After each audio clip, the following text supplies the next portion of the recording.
श्री राम जय राम जय जय राम। श्री राम जय राम जय जय राम। श्री राम जय राम जय जय राम।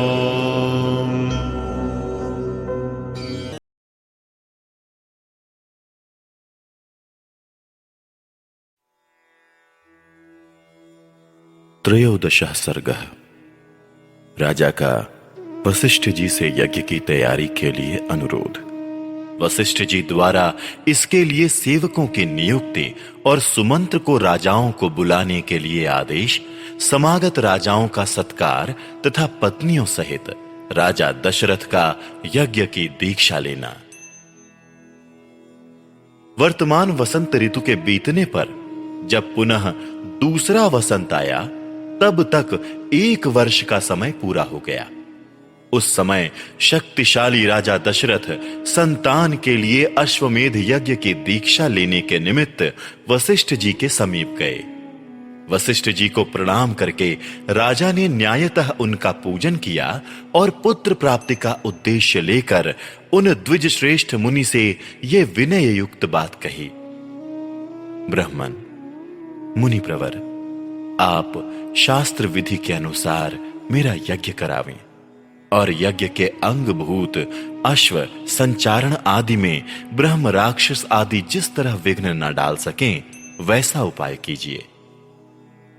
आपका मुझ पर विशेष स्नेह है। आप मेरे सुहृद, अकारण हितैषी, गुरु और परम महान हैं। ये जो यज्ञ का भार उपस्थित हुआ है, इसको आप ही वहन कर सकते हैं। तब बहुत अच्छा, ऐसा कहकर विप्रवर वशिष्ठ मुनि राजा से इस प्रकार बोले। नरेश्वर, तुमने जिसके लिए प्रार्थना की है वो सब मैं करूंगा। तदनंतर वशिष्ठ जी ने यज्ञ संबंधी कर्मों में निपुण तथा यज्ञ विषयक शिल्प कर्म में कुशल परम धर्मात्मा बूढ़े ब्राह्मणों, यज्ञ कर्म समाप्त होने तक उसमें सेवा करने वाले सेवकों, शिल्पकारों, बढ़इयों, भूमि खोदने वालों, ज्योतिषियों, कारीगरों, नटों, नर्तकों, विशुद्ध शास्त्र वेत्ताओं तथा बहुश्रुत पुरुषों को बुलाकर उनसे कहा, तुम लोग महाराज की आज्ञा से यज्ञ कर्म के लिए आवश्यक प्रबंध करो। शीघ्र ही कई हजार ईंटें लाई जाएं। राजाओं के ठहरने के लिए उनके योग्य अन्न पान आदि अनेक उपकरणों से युक्त बहुत से महल बनाए जाएं। ब्राह्मणों के रहने के लिए भी सैकड़ों सुंदर घर बनाए जाने चाहिए। वो सभी गृह बहुत से भोजनीय अन्न पान आदि उपकरणों से युक्त तथा आंधी पानी आदि के निवारण में समर्थ हों। इसी तरह पुरवासियों के लिए भी विस्तृत मकान बनने चाहिए। दूर से आए हुए भूपालों के लिए पृथक पृथक महल बनाए जाएं। घोड़े और हाथियों के लिए भी शालाएं बनाई जाएं। साधारण लोगों के सोने के लिए भी घरों की व्यवस्था हो। विदेशी सैनिकों के लिए भी बड़ी बड़ी छावनियां बननी चाहिए। जो घर बनाए जाएं, उनमें खाने पीने की प्रचुर सामग्री संचित रहे। उनमें सभी मनोवांछित पदार्थ सुलभ हों तथा नगर वासियों को भी बहुत सुंदर अन्न भोजन के लिए देना चाहिए। वह भी विधिवत सत्कार पूर्वक दिया जाए, अवहेलना करके नहीं। ऐसी व्यवस्था होनी चाहिए जिससे सभी वर्ण के लोग भली भांति सत्कृत हो सम्मान प्राप्त करें। काम और क्रोध के वशीभूत होकर भी किसी का अनादर नहीं करना चाहिए। जो शिल्पी मनुष्य यज्ञ कर्म की आवश्यक तैयारी में लगे हों, उनका तो बड़े छोटे का ख्याल रखकर विशेष रूप से समादर करना चाहिए। जो सेवक या कारीगर धन और भोजन आदि के द्वारा सम्मानित किए जाते हैं, वो सब परिश्रम पूर्वक कार्य करते हैं। उनका किया हुआ सारा कार्य सुंदर ढंग से संपन्न होता है। उनका कोई काम बिगड़ने नहीं पाता। अतः तुम सब लोग प्रसन्न चित्त होकर ऐसा ही करो। तब वो सब लोग वशिष्ठ जी से मिलकर बोले, आपको जैसा अभीष्ट है उसके अनुसार ही करने के लिए अच्छी व्यवस्था की जाएगी। कोई भी काम बिगड़ने नहीं पाएगा। आपने जैसा कहा है हम लोग वैसा ही करेंगे, उसमें कोई त्रुटि नहीं आने देंगे। तदनंतर वशिष्ठ जी ने सुमंत्र को बुलाकर कहा, इस पृथ्वी पर जो जो धार्मिक राजा, ब्राह्मण, क्षत्रिय, वैश्य और सहस्त्रों शूद्र हैं, उन सबको इस यज्ञ में आने के लिए निमंत्रित करो। सब देशों के अच्छे लोगों को सत्कार पूर्वक यहां ले आओ। इसीलिए पहले तुम्हें यह बात बता देता हूं। इसी प्रकार काशी के राजा अपने स्नेही मित्र हैं और सदा प्रिय वचन बोलने वाले हैं।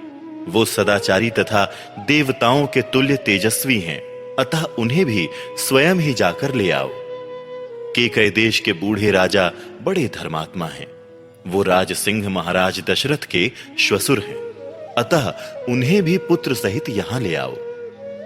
अंग देश के स्वामी महाधनुर्धर राजा रोमपाद हमारे महाराज के मित्र हैं, अतः उन्हें पुत्र सहित यहां सत्कार पूर्वक ले आओ। कुशल राज भानुमान को भी सत्कार पूर्वक ले आओ। मगध देश के राजा प्रातिज्ञ को, जो शूरवीर, सर्वशास्त्र विशारद, परम उदार तथा पुरुषों में श्रेष्ठ हैं, स्वयं जाकर सत्कार पूर्वक बुलाकर ले आओ। महाराज की आज्ञा लेकर तुम पूर्व देश के श्रेष्ठ नरेशों को तथा सिंधु सौवीर एवं सुराष्ट्र देश के भूपालों को यहां आने के लिए निमंत्रण दो। दक्षिण भारत के समस्त नरेशों को भी आमंत्रित करो। इस भूतल पर और भी जो जो नरेश महाराज के प्रति स्नेह रखते हैं, उन सब को सेवकों और सगे संबंधियों सहित यथासंभव शीघ्र बुला लो। महाराज की आज्ञा से बड़भागी दूतों द्वारा इन सब के पास बुलावा भेज दो। वशिष्ठ का यह वचन सुनकर सुमंत्र ने तुरंत ही अच्छे पुरुषों को राजाओं की बुलाहट के लिए जाने का आदेश दे दिया। परम बुद्धिमान धर्मात्मा सुमंत्र वशिष्ठ मुनि की आज्ञा से खास खास राजाओं को बुलाने के लिए स्वयं ही गए। यज्ञ कर्म की व्यवस्था के लिए जो सेवक नियुक्त किए गए थे, उन सब ने आकर उस समय तक यज्ञ संबंधी जो जो कार्य संपन्न हो गया था, उस सब की सूचना महर्षि वशिष्ठ को दी। ये सुनकर वो द्विज श्रेष्ठ मुनि बड़े प्रसन्न हुए और उन सब से बोले, भद्र पुरुषों, किसी को जो कुछ देना हो उसे अवहेलना या अनादर पूर्वक नहीं देना चाहिए, क्योंकि अनादर पूर्वक दिया हुआ दान दाता को नष्ट कर देता है, इसमें संशय नहीं है। तदनंतर कुछ दिनों के बाद राजा लोग महाराज दशरथ के लिए बहुत से रत्नों की भेंट लेकर अयोध्या में आए। इससे वशिष्ठ जी को बड़ी प्रसन्नता हुई।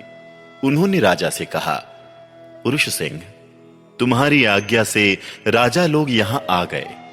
नृपश्रेष्ठ, मैंने भी यथा योग्य उन सब का सत्कार किया है। हमारे कार्यकर्ताओं ने पूर्णतः सावधान रहकर यज्ञ के लिए सारी तैयारी की है। अब तुम भी यज्ञ करने के लिए यज्ञ मंडप के समीप चलो।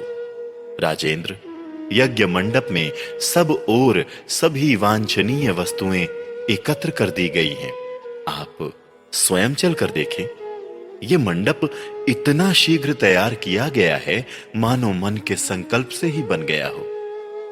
मुनिवर वशिष्ठ तथा ऋष्य श्रृंग दोनों के आदेश से शुभ नक्षत्र वाले दिन को राजा दशरथ यज्ञ के लिए राजभवन से निकले।